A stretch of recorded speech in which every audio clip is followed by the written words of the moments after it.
नमस्कार। आज है 16 जनवरी 2026 और आज हम बात करेंगे 16 जनवरी की जितने भी मोस्ट इम्पोर्टेंट करंट अफेयर बनते हैं उन सभी की। आज की इस वीडियो में हम देखेंगे जो भारतीय सेना दिवस मनाया गया उसके बारे में, अरलम तितली अभयारण्य के बारे में, हाल ही में जो हिंदले पासपोर्ट इंडेक्स सूची जारी की गई है उसके बारे में, इसका स्पोर्ट्स पर्यटन केंद्रों के बारे में चर्चा करेंगे। इसके साथ ही जो अभी वर्तमान में पानी के जो नए भंडार मिले हैं उनके बारे में चर्चा करेंगे। और लास्ट में हम चर्चा करेंगे अमरूद महोत्सव की। इन सभी तथ्यों को आज की इस वीडियो में हम शामिल करेंगे। तो सबसे पहले आज की वीडियो की शुरुआत करते हैं भारतीय सेना दिवस के साथ। दोस्तों, 15 अगस्त को भारतीय सॉरी 15 जनवरी को जो भारतीय सेना दिवस मनाया जाता है। हर साल की बात ही इस बार भी जो है 78वां सेना दिवस मनाया गया। दोस्तों, इस बार जो सेना दिवस मनाया गया 15 जनवरी को, उसकी थीम थी भारतीय सेना शौर्य एवं बलिदान, शौर्य और बलिदान। इस थीम के साथ है जो राजस्थान के जयपुर में पहली बार ऐसे क्षेत्र में 78वां सेना दिवस मनाया गया। दोस्तों, ये चौथी बार दिल्ली के बाहर ये सेना दिवस का जो परेड है उसका आयोजन किया गया और पहली बार ऐसे क्षेत्र में इसका आयोजन किया गया। इसलिए सबसे महत्वपूर्ण आपके लिए सवाल बन जाता है कि किस स्थान पर पहली बार ऐसे क्षेत्र में सेना दिवस का आयोजन किया गया। तो दोस्तों, राजस्थान के जयपुर में जो पहली बार ऐसे क्षेत्र में जो भारतीय सेना दिवस है उसकी जो परेड समारोह है उसका आयोजन किया गया। और ये चौथी बार था जब दिल्ली के बाहर आयोजन इसका हुआ था। क्योंकि लगातार है ये जो दिल्ली के अंदर ही इसका आयोजन होता है, परंतु 4 बार है जो दिल्ली के बाहर इसका आयोजन हो चुका है। और जो पहली बार सैन्य क्षेत्र है उसको छोड़ के असैन्य क्षेत्र यानी जहाँ पे सेना की कोई प्रेजेंस नहीं है वहां पे भारतीय सेना दिवस मनाया गया। और दोस्तों, इस सेना दिवस के ऊपर मुख्य अतिथि थे राजनाथ सिंह जो भारत के रक्षा मंत्री हैं। ये थी दोस्तों भारतीय सेना दिवस। इसके बारे में आपको इतनी चीजें ध्यान में रखनी है। नेक्स्ट बात करते हैं परिपूर्ण मेडिक्लेम आयुष बीमा योजना क्या है। दोस्तों, दोस्तों जो सीजीएस है, सेंट्रल गवर्नमेंट हेल्थ स्कीम के जो लाभार्थियों के लिए है, जो ये परिपूर्ण मेडिक्लेम बीमा योजना है वो शुरू की गई है। इसके अंदर है जो अधिकतम 20 लाख रुपए तक का बीमा कवर प्रदान करती है। जो ये योजना है ये अधिकतम 20 लाख रुपए तक का बीमा कवर प्रदान करती है। नेक्स्ट बात करते हैं दोस्तों, हाल ही में कुछ नई नियुक्तियां हुई हैं। दोस्तों, इन नई नियुक्तियों के अंदर देखते हैं सबसे पहली नियुक्ति है राजेश अग्रवाल की। दोस्तों, राजेश अग्रवाल को एनआईए नेशनल इन्वेस्टिगेशन एजेंसी के महानिदेशक के तौर पे नियुक्त किया गया। दोस्तों, इसके बाद बात करते हैं दोस्तों शत्रुजीत सिंह शत्रुजीत सिंह कपूर को आईटीबीपी के महानिदेशक के तौर पे नियुक्त किया गया है। यानी Indo Tibet border force police है उसके महानिदेशक के रूप में नियुक्त किया गया है किसे, शत्रुजीत सिंह कपूर को। इसके बाद दोस्तों बात करें प्रवीण कुमार की। तो प्रवीण कुमार को जो बीएसएफ बॉर्डर सिक्योरिटी फोर्स के महानिदेशक पद पर नियुक्त किया गया है। ये हाल ही में की गई जो नियुक्तियां थी जिसको आपको ध्यान में रखना है क्योंकि यहाँ से आपके एग्जाम में क्वेश्चन बन सकता है। नेक्स्ट बात करते हैं दोस्तों कर्ण फ्राइज नस्ल के बारे में। दोस्तों, जो कर्ण फ्राइज है ये गाय की नस्ल है और ये होलिस्टन एवं थारपारकर दोनों को मिक्स करके, इन दोनों का क्रॉस करके फिर कर्ण फ्राइज नामक नस्ल तैयार की गई है। इसकी विशेषता क्या है? उच्च दूध दुग्ध क्वालिटी, उच्च दुग्ध और उच्च तापमान तापमान सहन कर सकती है। दोस्तों, ये क्योंकि जो होलिस्टन गायें होती हैं वो अत्यधिक तापमान सहन नहीं कर सकती। उनमें दूध तो अत्यधिक होता है परंतु वो अत्यधिक तापमान में नहीं रह सकती। जैसे राजस्थान की जो रेगिस्तान का इलाका है उधर जो है होलिस्टन गायें सरवाइव नहीं कर पाती। इसलिए उन सब के समाधान के लिए एक हाइब्रिड गाय की नस्ल तैयार की गई है जो होलिस्टन और थारपारकर का मिक्स है। इनमें दूध भी उच्च होगा, यानी अत्यधिक दूध निकलेगा।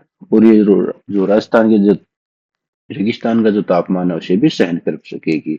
नेक्स्ट बात करते हैं विश्व बैंक की आर्थिक वृद्धि दर 7.2% अनुमानित की गई है। दोस्तों, विश्व बैंक ने ये वृद्धि दर किसकी अनुमानित की है? दोस्तों, ये भारत की जो आर्थिक वृद्धि दर है जो 2026 के लिए कितनी रहेगी दोस्तों विश्व बैंक के अनुसार, जो वर्ल्ड बैंक है उसके अनुसार 7.2%। 7.2% है जो भारत की वृद्धि दर रहेगी। इतने टैरिफ, इतनी क्रिटिकल सिचुएशंस के बाद भी भारत की जो है पॉजिटिव वृद्धि दर देखने को मिल रही है, इसलिए भारत की जो वृद्धि दर है वो, उस पर नेगेटिव इफेक्ट इफेक्ट नहीं पड़ा है ट्रम्प के टैरिफ का। और जो जियोपॉलिटिकल जो इश्यू चल रहे हैं जैसे रूस यूक्रेन युद्ध, वेनेजुएला क्राइसिस, ईरान क्राइसिस, इन सब का नेगेटिव इम्पैक्ट भारत की अर्थव्यवस्था पर नहीं पड़ेगा विश्व बैंक के अनुसार। नेक्स्ट बात करते हैं दोस्तों सक्स सक्सगाम घाटी के बारे में।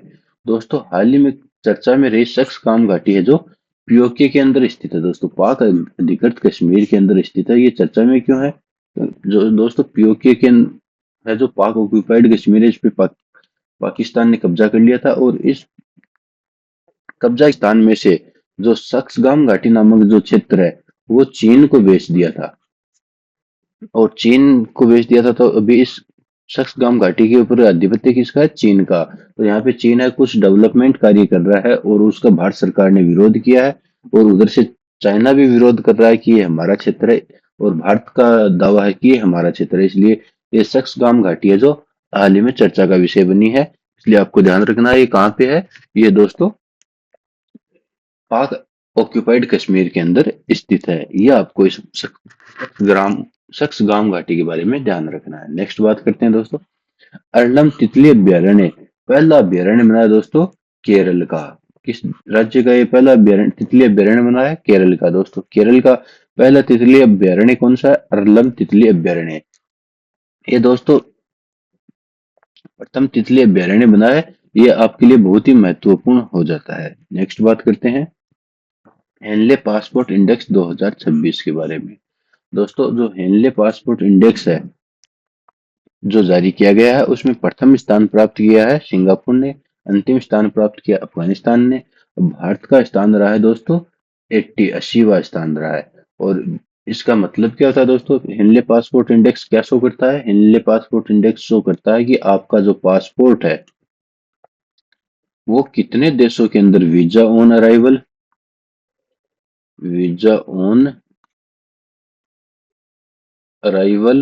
या वीजा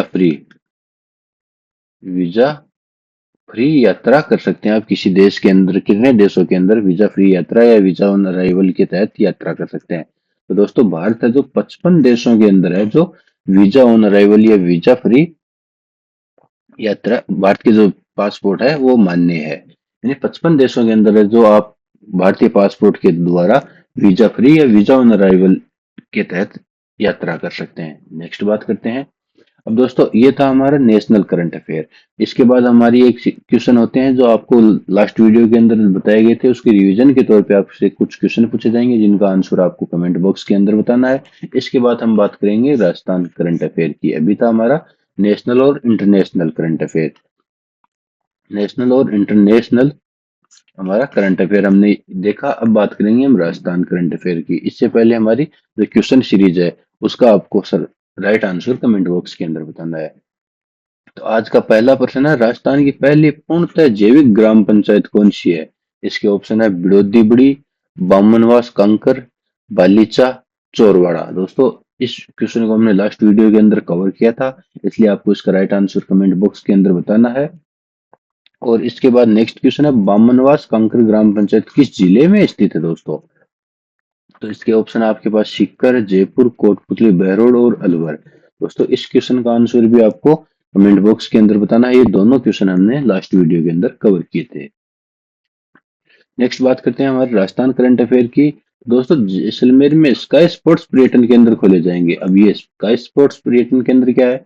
दोस्तों जो स्पोर्ट्स की जो एक्टिविटी होती है स्काई में, यानी जैसे हॉट बैलून हो गया, एक स्थान से दूसरे स्थान पर जाने के लिए जो हॉट बैलून का इस्तेमाल किया जाता है, इस प्रकार की जो भी रोमांचक साहसिक खेल होते हैं उनका अनुभव प्रदान करने के लिए जैसलमेर में स्काई स्पोर्ट्स पर्यटन केंद्र विकसित किए जाएंगे जो स्थानीय संस्कृति और प्राकृतिक सौंदर्य का आनंद लेने के अवसर भी प्रदान करेंगे।